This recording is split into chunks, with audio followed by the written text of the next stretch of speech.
So mga par, bukod nga po sa mainit na pinag-uusapan ng bakbakan ng ating pambansang kamao Manny Pacquiao at Mario Barrios, maingay din po na kwentuhan mga idol ang paparating na laban ni Terence Crawford at Canelo Alvarez sa buwan ng September. Kung saan mga idol, dahil sa mahinang galawan na pinakita ni Canelo sa laban nito kay William School, sa rason na isang takbuhin ng kalaban, tumaas nga po mga idol ang rating ni Crawford para manalo sa bakbakan kay Canelo. Kay solaos na daw si Canelo mga idol, at kung hindi daw kaya i-handle ni Canelo si School na hindi naman kilalang fighter, malamang daw mga idol outbox ang abutin nito kay Crawford. Bagamat sa naging panayam naman po mga idol ng ating pambansang kamao Manny Pacquiao, kung ano ba ang masasabi nito sa laban ni Crawford at Canelo, kagaya natin mga idol, hindi po nagpatinag si Pacman sa kanyang reaksyon. Isang salita lang lumabas sa bibig nito mga idol, it's a good thing daw para kay Canelo. Ibig sabihin nito mga idol, kahit ano man ang sabihin ng mga boxing fans na pagmamaliit kay Canelo para matalo ito sa laban kay Crawford, naniniwala pa rin si Pacman mga idol na uuwi pa rin talaga si Canelo na panalo. At isa lang mga idol ang tsanta natin na dahilan ni Pacman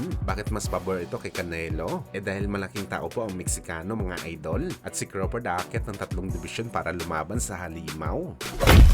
Samantala speaking kay Manny Pacquiao mga idol, sa ongoing nga nito na training ngayon sa bakbakan niya kay Barrios. Nung isang araw mga idol, nagkasama muli si Pacman at Coach Faridi para sa unang ensayo ni Pacman sa Los Angeles. At ngayon nga po mga idol, nagkasama ulit si Pacman at ang kanyang conditioning coach na si Justin Fortune na mapapasama din sa laban kay Barrios. At ngayon nga po mga idol, kumpletos recados na ang Team Pacquiao. At para sa atin mga boss, kung meron mga yung pinaka-importanting role sa Team Pacquiao para sa laban nito kay Mario Barrios, walang iba mga idol kundi si Fortune lamang, dahil sa kanya nakasalalay mga idol kung ano ang magiging kondisyon ni Boss Manny sa bakbakan nito kay Barrios. Sa rason na hindi na nga katulad ng dati si Pacman dahil 46 anyos na ito, pero pinangako naman ni Fortune mga idol na ibibigay daw nito ang pinakamagandang kondisyon ni Manny Pacquiao. Samantala sa usapang training naman ni Pacman, pinakita naman ni Boss Manny mga idol na intact pa rin ang kanyang lakas sa kanyang paa. Parang bakal pa rin ang mga calf nito mga idol. Ang lalaki talaga.